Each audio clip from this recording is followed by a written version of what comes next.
सभी को नमस्ते। आज 15 नवंबर सन 2024। आज हम कुछ महान व्यक्तियों की, महान व्यक्तित्वों के विषय में बात करने वाले हैं और 15 नवंबर की विशेषता ये होती है कि आज के दिन सन 1948 में श्री नाथूराम गोडसे जी को फांसी की सजा दी गई थी।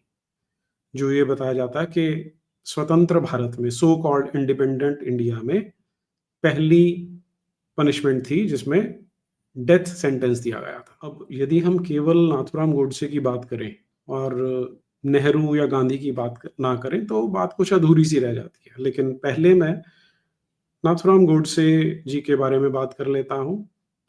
37 वर्ष का युवा था जो दो उस समय के हिसाब से मैगजीन्स या न्यूज़पेपर कह सकते हैं वो चलाते थे, और बहुत गंभीर व्यक्ति जिसे पता था कि वो क्या कर रहा है। एक तो होता है ना कि जो हम देखते हैं कि आजकल जिहादी या मुजाहिद कह लें, जो बेल्ट सुइसाइड वेस्ट बांधकर लोगों को उड़ाने पहुंच जाते हैं, जिन्हें ब्रेन वॉश किया जाता है। जो नाथूराम गोडसे थे वो इस कैटेगरी में नहीं आ सकते, क्योंकि उन्होंने उस समय के जो सारा का सारा राजनीतिक परिदृश्य था वो देखा था, और उन्होंने देखा था कि जो विभाजन की विभीषिका थी वो उनके सामने घटित हो रही थी।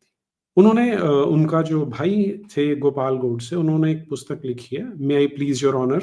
छोटी सी पुस्तक है, वो आप पढ़ सकते हैं, मैंने बचपन में पढ़ी थी। उसमें उन्होंने बताया था कि क्यों उन्होंने गांधी का वध किया। और उस समय जब इनका ट्रायल चला था, उस समय एक जज होते थे, खोसला थे उनका जो सरनेम था, इनिशियल्स मुझे ध्यान नहीं है। उन्होंने अपनी एक पुस्तक में लिखा था कि जिस समय गोडसे ने अपनी पैरवी की थी अदालत में, क्योंकि उन्होंने वकील नहीं किया था, उन्होंने कहा था कि मैं अपना केस स्वयं लड़ूंगा, तब उन्होंने जो अपना पक्ष रखा था वो उस समय नेहरू ने प्रकाशित नहीं होने दिया था, बाहर नहीं आने दिया था। और जज खोसला का ये कहना है कि वो सारी के सारी बातें सुनने के बाद उस समय कोर्ट रूम में जितने लोग बैठे थे, यदि उनका मशवरा लिया जाता, उन्हें एक ज्यूरी बना दिया जाता, जो उनके शब्द हैं, तो वो निश्चित रूप से नाथूराम गोडसे को फांसी की सजा नहीं देते, संभवतः उन्हें सम्मान सहित बरी कर देते। उन्हें, नाथूराम गोडसे को पता था कि मैं जिसे मारने वाला हूं वो आज का सबसे प्रसिद्ध भारतीय है, जिसकी एक बहुत लार्जर देन लाइफ इमेज है, और उसे महात्मा और इस तरह के बहुत सारी नौटंकियों के टाइटल से नवाजा गया है, अपोस्टल ऑफ पीस कहा जाता था। तो ये जानते हुए भी कि मैं इस व्यक्ति की जब हत्या करूंगा या जब गांधी का वध करूंगा तो मुझे एक दानव के रूप में, एक राक्षस के रूप में प्रेजेंट किया जाएगा। कोई ये नहीं मानेगा कि मैं एक देशभक्त था या मैंने समाज के लिए अच्छा काम किया, मुझे बुरा ही माना जाएगा। ये सब जानते हुए ऐसा काम करना, और फिर उसे ये भी पता था कि उसे 72 हूरें नहीं मिलने वाली, तो उसके पास ऐसा कोई एक्सटर्नल मटेरियलिस्टिक या तुच्छ क्षुद्र ड्राइविंग फोर्स नहीं था। उसके पास बहुत ऊंचे आदर्श थे जिनके कारण उसने गांधी का वध किया था। तो मुझे लगता है कि ऐसे महान पुरुषों का हमें सम्मान करना चाहिए।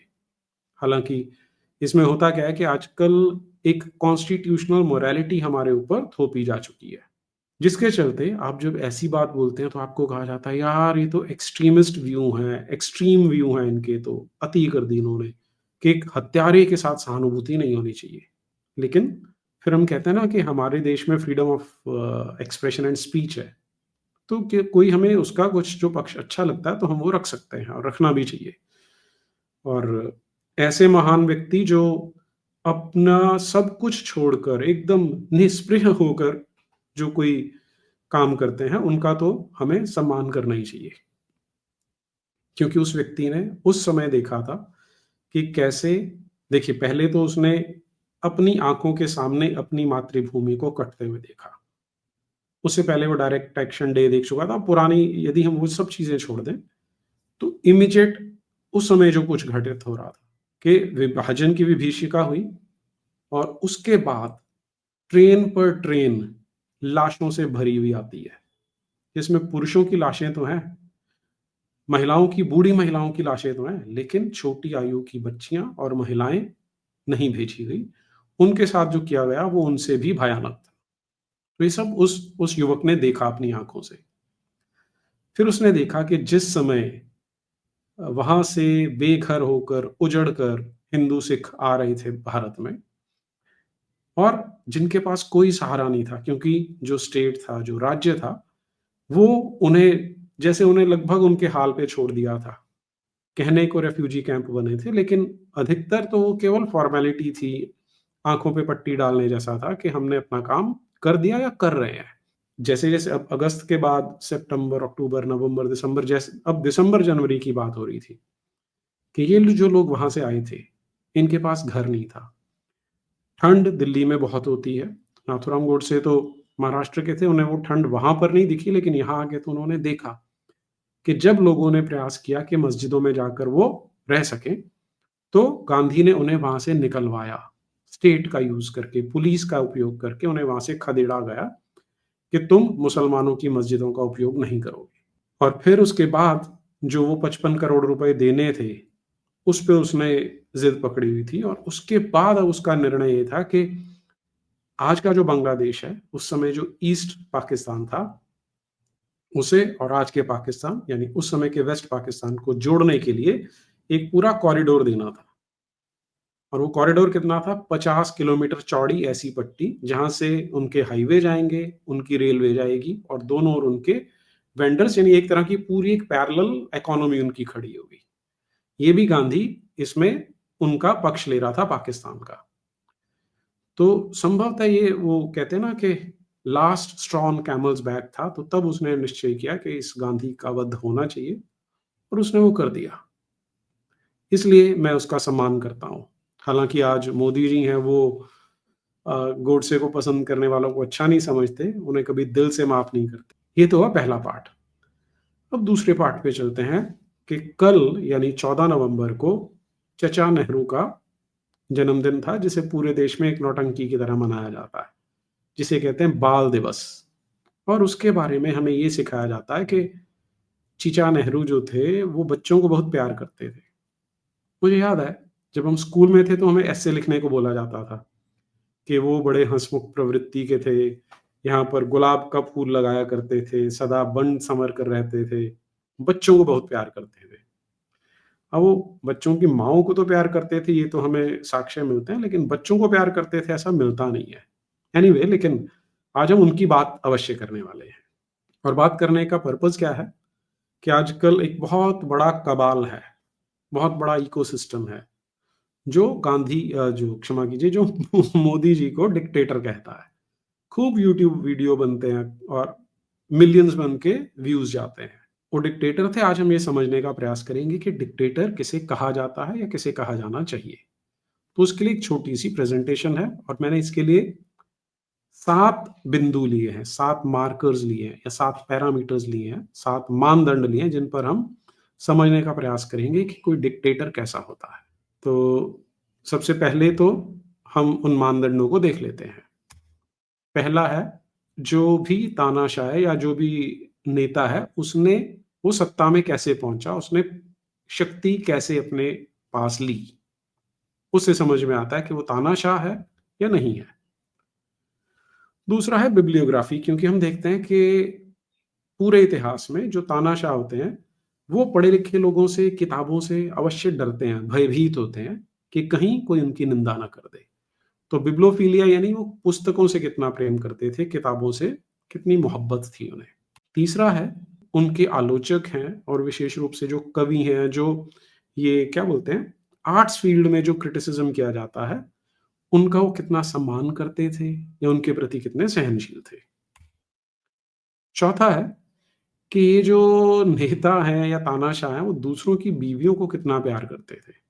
अपनी को तो छोड़ देते हैं, दूसरों की बीवियों को कितना करते हैं। पाँचवाँ है, हर तानाशाह अपनी लार्जर देन लाइफ इमेज बनाता है, अपने आप को बहुत महान दिखाना चाहता है, जिसे अंग्रेजी में सेल्फ ग्लोरिफिकेशन कहते हैं। कि क्या कोई ऐसा नेता है जो सेल्फ ग्लोरिफिकेशन करता है, अपना महिमा मंडन करता है।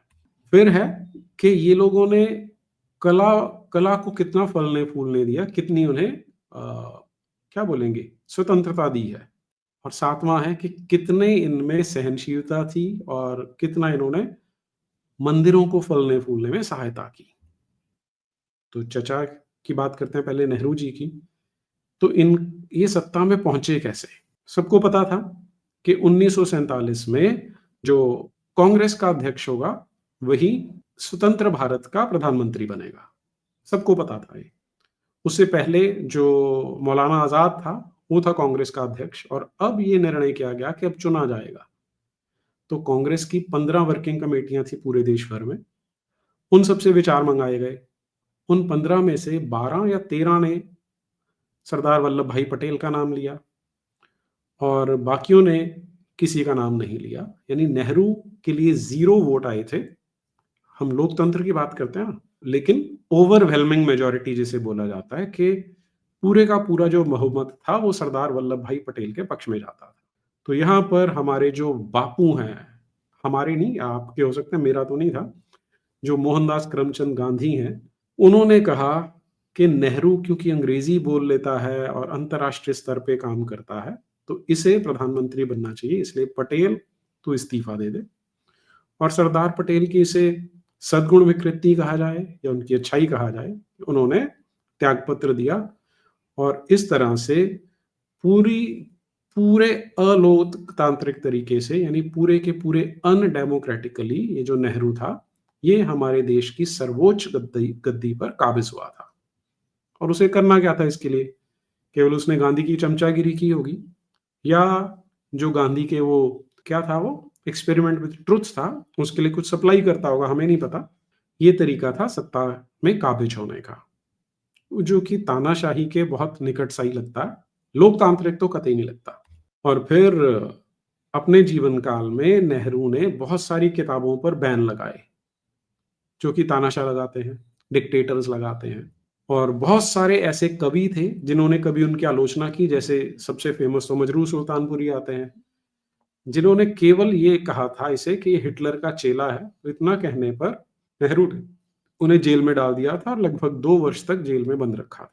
किशोर कुमार के साथ बहुत नीच व्यवहार किया गया, उनके गाने आकाशवाणी पे नहीं बजने दिए जाते थे। ऐसी बहुत कहानियां नेहरू की जो बताती हैं कि कैसे ये लोकतांत्रिक थे या तानाशाह थे, वो आप स्वयं निर्णय कीजिएगा। और दूसरों की पत्नियों को, दूसरों की बीवियों को तो बहुत प्यार करते थे, इसमें कोई संदेह नहीं है। ये हम शुरू से देखते आ रहे हैं। जो अगर आप मुसलमान शासकों को देखें, वो भी ये काम करते थे।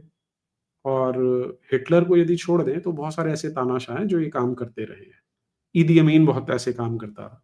सेल्फ ग्लोरिफिकेशन, अपना महिमा मंडन, उन्होंने अपने जीवन काल में ही ये बोला कि मैं इस देश का प्रधानमंत्री हूं, तो मेरे जन्मदिन पर यहाँ पर बाल दिवस या चिल्ड्रंस डे मनाया जाएगा। कितने हम्बल, कितने विनम्र थे यार। कमाल की बात तो ये कि इन्होंने स्वयं ही अपने आप को भारत रत्न भी दिया। तो पहले एक पुरस्कार बनाया जाता है जिसका नाम भारत रत्न रखा जाता है, जो किसे दिया जाएगा? जो भारत के लिए बहुत बढ़िया काम करता है, जैसे भारत के लोग बहुत पसंद करते हैं। और फिर वो अपने आप को ही दे देता है, क्योंकि ये प्रधानमंत्री कार्यालय से ही दिया जाता है। और बहुत सारी फिल्मों पर भी इन्होंने बैन लगाए हैं। तो तानाशाह तो नहीं थे बेचारे, लोकतांत्रिक थे। और मंदिरों से इन्हें खूब घृणा थी, विशेष रूप से भारत में जब कई शताब्दियों के बाद पहला मंदिर बनना था, सोमनाथ मंदिर, तो इन्होंने विशेष रूप से ये कहा था कि ये, मैं इसे समझता हूं कि हिंदू रिवाइवलिज्म है, हिंदू पुनर्जीवन है, इसलिए मैं इसका पक्षधर नहीं हूं। और स्टेट को इससे बचना चाहिए क्योंकि स्टेट तो सेक्युलर होती है। और जिस समय जो पहले राष्ट्रपति थे उन्होंने कहा कि मैं तो वहां जाऊंगा, तो उनकी बहुत भर्त्सना, बहुत निंदा और बहुत उनके साथ दुर्व्यवहार किया था पंडित जवाहरलाल नेहरू ने। उनसे जो उनकी सरकारी गाड़ी थी वो भी ली गई थी। तो इस तरह के बहुत विस्तृत जानकारी, आज वो हमारा विषय नहीं है। तो 7 बिंदुओं पर आप नेहरू का आकलन स्वयं कर सकते हैं। अब चलते हैं मोदी पर, जिसके बारे में कहा जाता है कि तानाशाह है, डिक्टेटर है। सत्ता में कैसे पहुंचे? लोकतांत्रिक ढंग से, डेमोक्रेटिकली इलेक्ट होकर आए, पूर्ण बहुमत से चुनकर आए। किताबों के बारे में अभी तक इन्होंने किसी पुस्तक पर बैन नहीं लगाया है। और जो पोएट्स, किसी कवि को इन्होंने अभी तक जेल में नहीं डाला, किसी आलोचक को भी नहीं डाला, क्योंकि ऐसे बहुत सारे लोग हैं, राजदीप सरदेसाई से लेकर जर्मन शेफर्ड तक आ जाइए। तो ऐसे बहुत लोग हैं जिन्होंने मोदी घृणा को, ये एंटी मोदी टायरेड को ही अपना जीवन यापन का जरिया बनाया है, और वो सब फल फूल रहे हैं, करोड़ों में उनके व्यूज जाते हैं। लव फॉर अदर, दूसरे की बीवी को प्यार, तो इनके केस में ऐसा कोई एविडेंस नहीं मिलता, बल्कि बचपन में अपनी शादी तय हुई थी, तो उन्होंने अपनी पत्नी के साथ भी जीवन नहीं बिताया। तो इस काउंट पे ये खरे नहीं उतरते जैसे चाचा नेहरू उतरे थे। और महिमा मंडन अपना अभी ऐसा कोई इन्होंने मिरेकल तो नहीं किया, ऐसा चमत्कार कोई नहीं किया। हाँ, एक आधी बार वो अपने आप को क्या नॉन बायोलॉजिकल इस तरह की बातें की हैं। अभी तक किसी मूवी पे इन्होंने बैन नहीं लगाया है और मंदिरों में खूब जाते हैं, मूर्तियों की खूब पूजा भी करते हैं और दरगाहों में चादर भी भेजते हैं। तानाशाह हैं, आप अपने-अपने निर्णय कर सकते हैं। अब मैं आता हूँ, एक और शख्सियत है, बहुत ही बढ़िया। उनकी साथ हम यहाँ पे इन दोनों की तुलना करेंगे। उन्हें लोग हुजूर साहब कहते हैं। तो वो कैसे उन्होंने सत्ता पाई थी? हत्याएँ करके, लूट-पाट करके, संपत्तियाँ लूट के और बलात्कार करके और बच्चों और महिलाओं को गुलाम मंडियों में बेच-बेच के। लेकिन इन्हें कभी कोई डिक्टेटर भी नहीं बोलेगा, इन्हें कोई बुरा व्यक्ति भी नहीं बोलता, बल्कि बहुत सम्मान से बुलाया जाता है। बुक्स बैन करने की तो क्या बात है, ये ऐसे महान थे कि इन्होंने अपनी एक नई पुस्तक रच डाली पूरी की पूरी। बड़ी किताब बोलते हैं उसे। बड़े सारे नाम है उसके, आज नहीं लूँगा मैं वो नाम। और जहाँ तक कवियों का प्रश्न है, तो ये सीधा क्या करते थे, कवियों की हत्या ही करवा देते थे। अगर कोई ज़रा-सी आलोचना करता था, तो उसकी हत्या करवा देते थे। और जहाँ तक दूसरों की बीवियों से प्रेम का संबंध है, तो चचा नेहरू से तो कई कदम आगे थे। ये पतियों की हत्या करके फिर उनकी पत्नियों को अपने हरम में घुसा लेते थे। उन्हें या तो अपनी बेगम बना लेते थे या उन्हें अपनी लौंडी बना लेते थे। तो चचा नेहरू से कई कदम आगे थे ये। लेकिन इन्हें तानाशाह नहीं बोलना आपने कभी भी। और इन्होंने अपने महिमा मंडन के लिए एक तो किताब तो खैर घड़ी ही घड़ी, इन्होंने अपने लिए अच्छे-अच्छे टाइटल भी रखे और साथ ही एक पूरा कल्ट बना लिया जो आज तक इनका महिमा मंडन कर रहा है और आज तो करोड़ों की संख्या में पहुँच गया है। और जहाँ तक कला या आर्ट की बात है, तो इन्होंने अपने कल्ट में फ़िल्में, संगीत, चित्रकारी, पेंटिंग, हर तरह की कला पे सदा के लिए बैन लगा रखा है। और जहाँ तक मंदिरों की बात है, तो उन्होंने खूब सारे मंदिर भी तोड़े और मूर्तियाँ भी तोड़ी थी। आपके सामने ये 3 शख्सियतें, 3 व्यक्तित्व, 3 पर्सनैलिटीज़ हैं। पंडित जवाहरलाल नेहरू, नरेंद्र दास दामोदर दास मोदी और हुज़ूर साहब। हाँ, मुझे ज़रूर इनकी रैंकिंग करके बताइएगा कि कौन आपको डिक्टेटर लगता है, कौन नीचतम डिक्टेटर लगता है और कौन डिक्टेटर नहीं लगता है। तो आज मैं इसे यहीं पे समापन की ओर लेके चलता हूँ। हर हर महादेव।